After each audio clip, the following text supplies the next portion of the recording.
아. 자, 소리가 안 들린다는 사람들이 있어서 네, 마이크를 대고 하겠습니다. 더 잘 들리려나? 음. 자, 복습 먼저 할게요. 자, 도시 문제에 대해서 우리가 알고 지나갔는데요. 여기 화면에 보시면 주택 수가 부족하고 주택이 비싸 뭐 이렇게 나오는 주택 문제에 대해서 나온다. 자, 앞서 했지만 그래프에서도 우리가 보고 지나갔지만요. 이렇게 주택 문제, 앞 나오는 교통 환경 문제, 여기 이렇게 문제들이 나오죠. 이런 문제들이 일어나는 이유를 우리가 그래프에서 살펴봤습니다. 네, 지금 기억하고 있는 사람도 있을 터인데, 자, 일단 여기 보시면 사람들이 많죠. 자, 이렇게 많은 사람들이 있기 때문에 주택이 부족하다라는 겁니다. 집이 부족하다라는 겁니다. 선생님 예를 들어서 얘기했지만 아파트가 만약에 10채가 있는데 사람은 20명이다. 그러면 물론 가족들도 있겠지만 이렇게 10명이 들어가고 나머지 10명은 집이 없다는 겁니다. 네, 그런 것들이 있겠고요. 그러다 보니까 옆에 보이는 주택이 비싸진다라는 겁니다. 왜? 여기 보시면 예를 들어서 희소성, 그러니까 한마디로 적은 거죠. 레어 아이템, 너희들 게임하다 보면 레어 아이템 나오죠.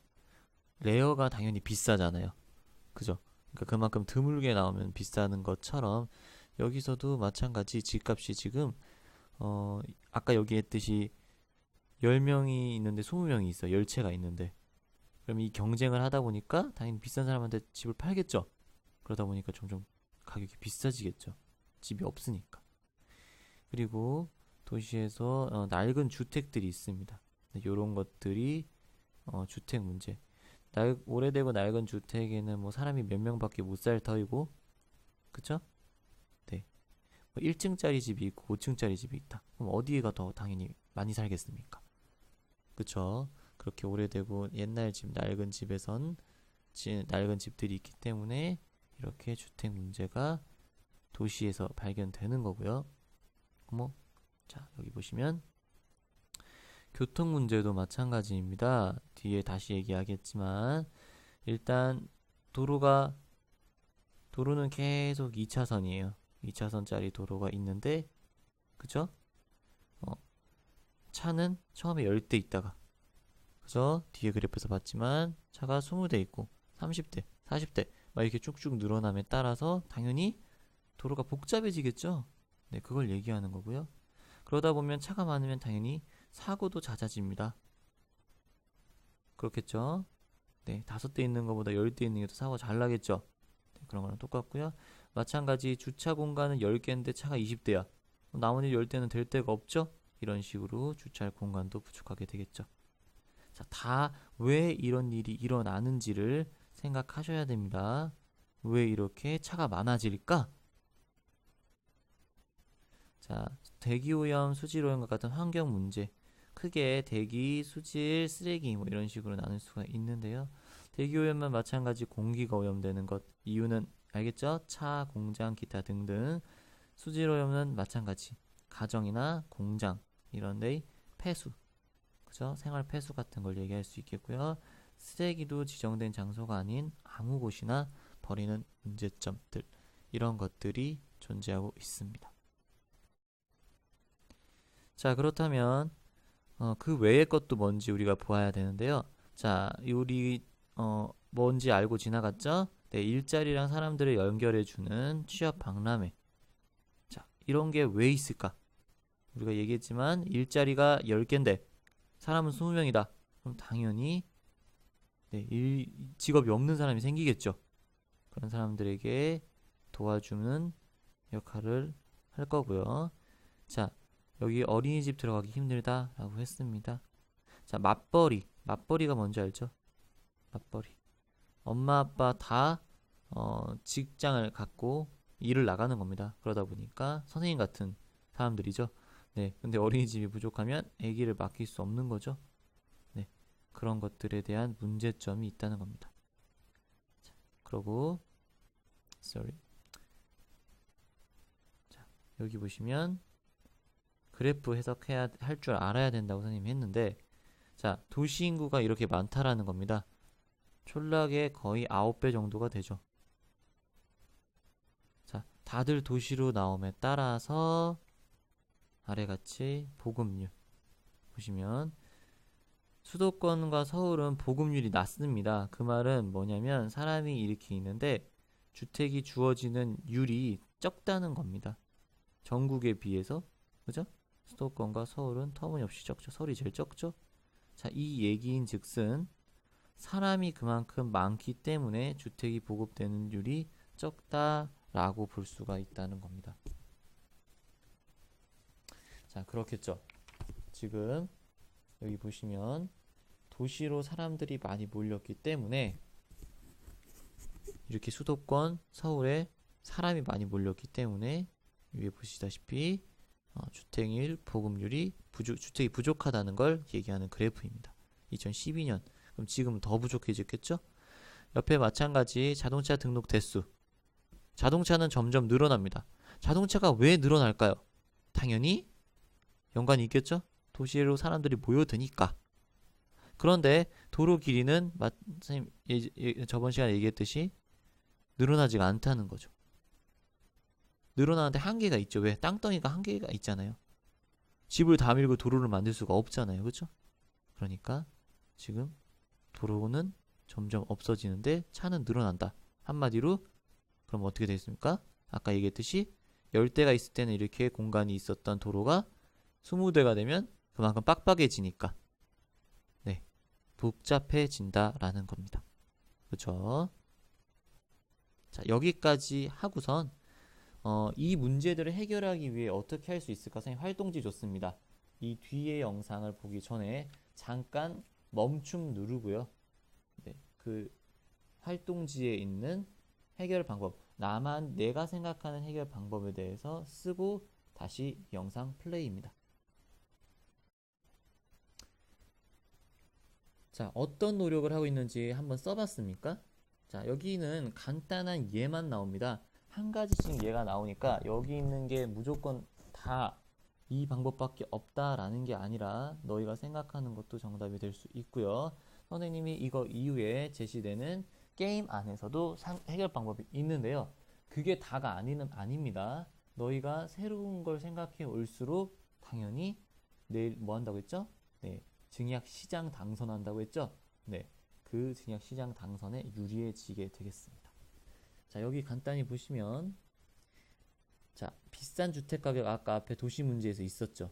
지금 여기 보시면 점점 가격이 그러니까 매매 전세가 있는데 전세는 1년, 2년 뭐 집을 빌려서 사는 거고요. 그죠? 매매는 집을 사고 판다라는 겁니다. 여기에서 점점 전세값, 매매값은 뭐 그렇게 오르진 않지만 전세값이 69주째 상승. 한마디로 계속적으로 오르고 있는 거예요. 그렇죠? 매매가도 16주째 올라. 매매가도 이제 오르고 있지만 이게 오르는 거에 비해 전세값은 훨씬 오르고 있는 거죠.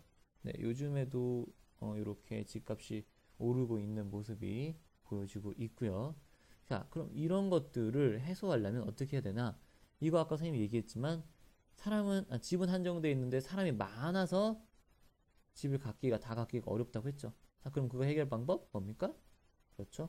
주택 건설을 확대하는 겁니다. 자, 한마디로 아까 낡았던 집 같은 걸 없애고 높은 고층 아파트 같은 걸로 지어서 많은 사람이 들어가게 하는 거죠. 이건 우리가 나중에 다음 시간에 게임 활동을 통해서 이런 거를 그 다음 시간에 게임 활동을 통해서 요거를 알아볼 건데 뭐냐면 같은 땅덩어리에 사람이 많이 올라가려면 그렇죠. 당연히 높게 지어야 많이 살 수가 있겠죠. 땅은 한정돼 있으니까요. 그렇죠. 자, 그러면 대표적인 교통 문제에 대한 해결 방법을 보자면 교통이 복잡합니다. 차 엄청나게 많죠? 빡빡하게 있습니다. 자, 그러면 이걸 어떻게 하느냐? 자, 너희도 알고 있겠지만 버스 전용 차로제를 실시합니다. 자, 이 말은 여기 버스 써있죠? 이 길은 뭡니까? 버스만 다닐 수 있다는 겁니다. 지금 여기 보면 다 버스만 있죠? 네, 자가용은 없습니다. 네, 버스 전용 차로를 실시해서 여기는 버스만 다니게 하면 이런데 막 버스가 지나다니는 게 없어지니까, 그쵸? 조금은 더 여유롭게 도로가 될 수가 있겠죠. 네, 역시나 선생님의 아름다운 손이 등장했습니다. 빠밤. 자, 옆에 보시면, 자, 환경오염에서 대표적인 거 여기 나왔지만 수질오염만 나왔습니다. 여기는 일단, 자, 수질오염에서 보시면 이렇게 막 고기가, 죽은 고기 떠다니고 있죠. 물이 딱 봐도 검었습니다. 자, 이런 것들은 물 재생 시설을 설치해서 물을 한번 걸러서 깨끗하게 내보낸다는 겁니다. 이런 식으로 네, 할 수가 있겠죠. 그 외에 일자리 박람회, 아까 취직이 안 된다라는 부분에 있어서는 이렇게 일자리 박람회를 통해서 네, 이 사람들의 일을 연결시켜 줄 거고, 범죄가 많이 일어나는 도시 문제 우리 저번 시간에 배웠었죠. 그거에 대해서는 이렇게 경찰이나 순찰 같은 걸로 네, 범죄를 예방하기도 하겠죠. 자, 그렇다면 이런 거를 토의를 하는 겁니다. 토의를 하는 거에 있어서 우리가 여러 가지 있어요. 우리가 할 수 있는 일이 있고 아니면 우리가 못하는 일이 있어요. 예를 들어서 아까 앞에 나왔던 아파트 건설 너희가 할 수 있습니까? 자, 절대 못하죠. 물 재생 시설 설치하는 거 마찬가지 너희가 할 수 없는 거예요. 자, 그렇다면 너희가 할 수 있는 것들은 이렇게 있을 거란 말이죠. 너희가 분명히 할 수 있는 것들이. 알겠죠? 자, 그리고 예를 들어 이렇게 도시 문제가 여기서 찾을 수 있을 거고, 앞에 했던 거랑 똑같죠? 도시 문제들이 딱 봐도 벌써 찾은 사람 있어요. 이런 것들이 있겠는데 이런 것들을 어떻게 해결할 수 있겠느냐 라는 거에 요 다음에 다 보고 제시되는, 선생님이 게임 준다고 했죠? 그 게임에서 당연히 나오겠죠. 그러나 여기 교과서에서 한 가지의 문제에 대해서 한 가지가 나왔다면 그 게임에서는 한 세 가지 정도의 해결 방법이 나오는데 이게 다가 아니라는 겁니다. 그죠? 그럼 내일 할 거는 여기에서 없는 거를 하는 사람일수록 당연히 점수가 높겠죠. 그쵸? 네. 내일은 시장 선출한다고 했습니다. 이런 도시 문제 해결하기 위해서 시장이 지금 잘렸습니다. 네, 그래서 새로운 시장을 뽑는 데 있어서 너희가 각 모둠에서 한 명씩 대표를 뽑아 나와서 할 겁니다. 자, 내일 하는 발언에 따라서, 내일 하는 공약에 따라서 달라집니다. 맨날 하는 사람이 하겠지 이런 거 절대 안 되고요. 모두가 다 발표하는 시간이 있을 겁니다. 그러니까 게임 영상 잘 보시고 그 외의 건 너희가 직접 한번 찾아서 새로운 해결 방법이 없나 찾아서 네, 오시면 당연히 플러스 점수가 되겠죠? 네, 활동지 채워 오시고요. 그죠? 전에 있던 거에서 주제 노트, 거기에 쓸 수 없는 부분은 주제 노트에 써 오시기 바랍니다. 알겠죠? 자, 그러면 요거 끝나고 바로 활동지 밑에 부분 마저 시작하도록 하겠습니다. 네, 고생했고요. 자, 내일 보도록 할게요. 너무 지나치게 놀지 마세요. 커피 빵 터질 때까지. 네, 그리고 오늘 일찍 자세요. 안녕.